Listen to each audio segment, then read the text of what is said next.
Guys, wake up. It's time for another tutorial. Let's learn how to draw like a sir once again. Yeah, I admit if you're not really advanced when it comes to drawing, today's topic can be kinda painful. In the last couple of months, I traveled a lot. I visited a lot of conventions, held a lot of workshops, made a lot of you guys laugh out loud in person. This is relevant to the video, I swear. Most workshops where I taught you guys how to draw were awesome. Some of y'all absolutely killed it. But while teaching some of you guys in person, I came to realize something. Size matters. Nobody undressed at my workshop. This video isn't about genitalia. Because I've already done that. When referring to size, I'm talking about how to get your artworks from this to this. Like, literally. I've seen people get so much better with just a couple of tips in real time when I taught them. I know, despite looking like it, this isn't just some clickbait or something. This actually works. All of this progress just by working on the size of your lines, aka your line weight. What I'm basically doing today is to tell you a couple of things that I noticed people still struggled with at my workshops and how you could improve them. The common ground being that all of these problems resolve about the topic of line weight. Just one thing we need to get out of the way first, and that's the question regarding education. I always get the question if I visited an art school or college because of my artworks, or if I studied filmmaking because of the way my videos look, and the answer is no, I'm dumb. Basically everything that I have learned is stuff that I taught myself through tutorials or online references. And this is where today's sponsor Skillshare comes into play. I know,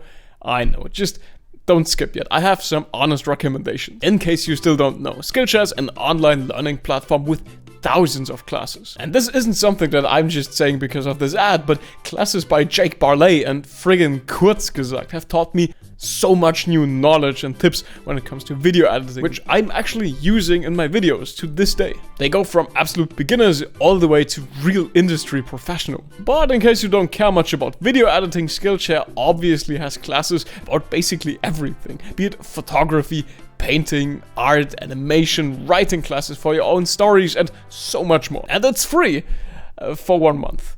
If you're quick. The first 1,000 people to click the link in the info box and join Skillshare will get a free month of Skillshare. So I would highly recommend you try it out, especially the classes by Jake and Kurzgesagt. I've personally binged them all. And yeah, in case you are still struggling with the English language, there are subtitles and translations to these classes, so don't worry about that. Thank you so much, Skillshare, for sponsoring this video, and thank you so much for watching the sponsored message. Okay, that's it. I've had enough. That's it. I'm running an ad manually now. I don't even care about anything now.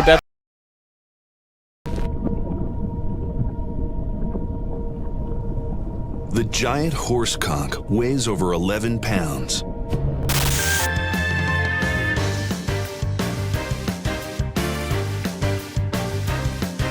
Okay, the first cardinal sin that I saw on so many of your guys' papers, be it my workshops or when you're sending me art in the DMs, is the actual size of your drawing. I would never recommend that you draw this tiny. And every time I asked participants of my workshop something like, hey yo, why are you doing that? What it basically always came down to was insecurity. The smaller you are drawing, well, the less detail you can draw. Or the less detail you have to draw.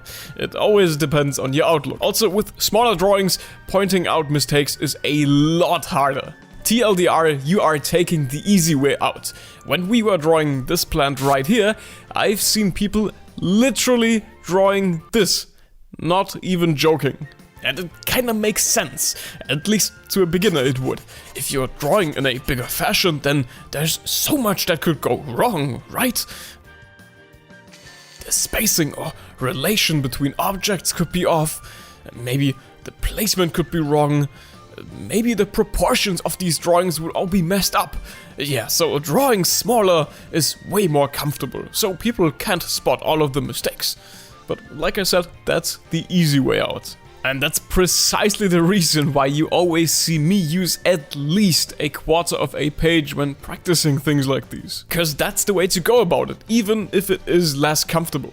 Now, of course, you can always tell when I'm screwing up from time to time, because anatomy's obviously way more difficult than a damn plant. But that's the only way of improving, by making mistakes and learning from them instead of hiding from it. So, aside from chicken scratching, which I also saw a lot at these workshops, this habit of drawing way too small out of insecurity is one of the worst beginner habits.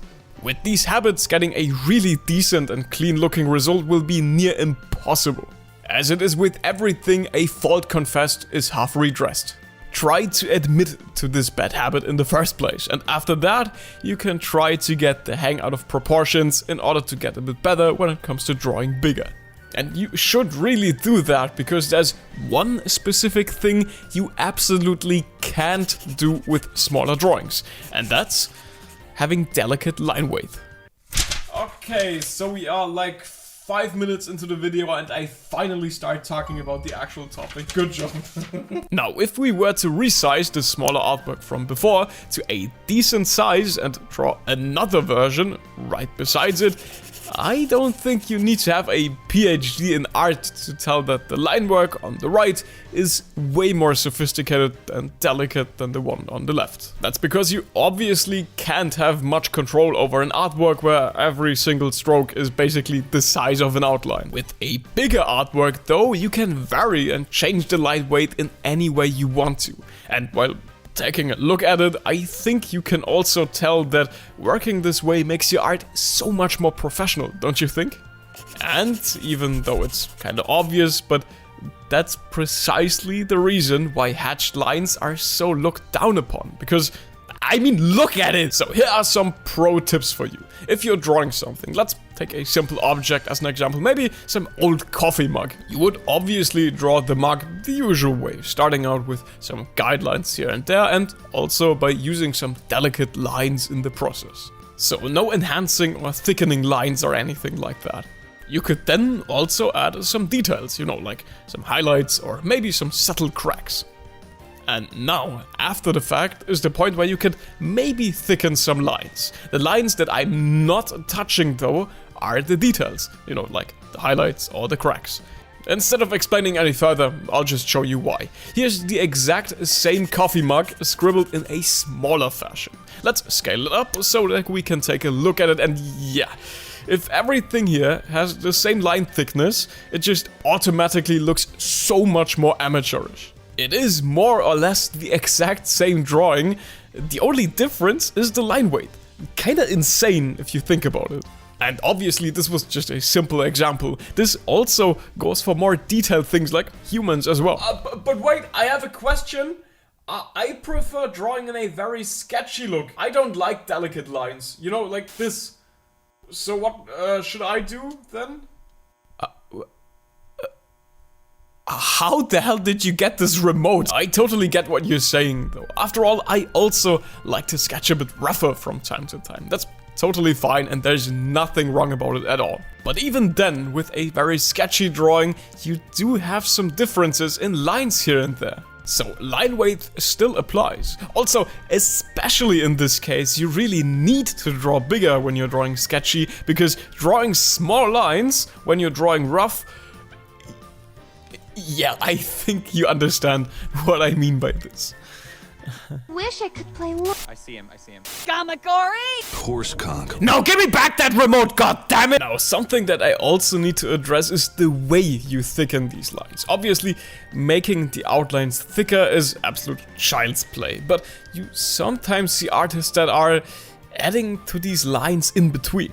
I think that's pretty cool, and doing it can definitely improve the look of your drawing, but like always, there's a good and a less good way of doing that. Beginners usually tend to randomly thicken lines at spots where some of them interact. So basically they do this without any plan or pattern in order to somehow improve the look, like children sticking posters randomly to their walls. But just like with posters and wallpapers, it's always better to approach things like these with a plan. And in this case, your plan could look like this. You have your delicate line art without any improvements at first. And now don't think of these intersections as random improvements, but rather as little drop shadows. So first you would have to think of your light source. Let's imagine one over there, why not? And then pick some intersecting lines like the ones right here. If you now think of these thicker lines as drop shadows, you might already be able to tell how to add it. If you now keep this simple thing in mind, I don't think you'll be struggling a whole lot with this. Now my suggestion would be to try this with some simpler drawings first, so that you're getting the hang out of this. Here's the very same technique applied to the coffee mug from earlier. Everything you need is a light source and some very basic knowledge in shading. It's also completely up to your preferences how many of these little drop shadows you're adding. I would always say less is more, but if you're in the camp of more is more, then you can create your drawing to your liking. It's your drawing after all.